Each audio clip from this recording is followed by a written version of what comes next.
How to turn off restricted mode from YouTube. So first thing first, let's open the YouTube app.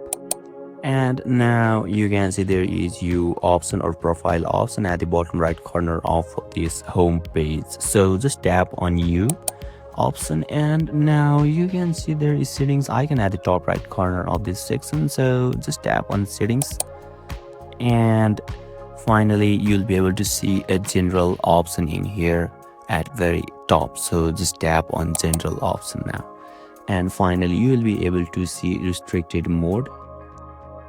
So it might be enabled. Make sure to disable this one, and yeah, you will be able to turn off your restricted mode from YouTube channel, YouTube, successfully.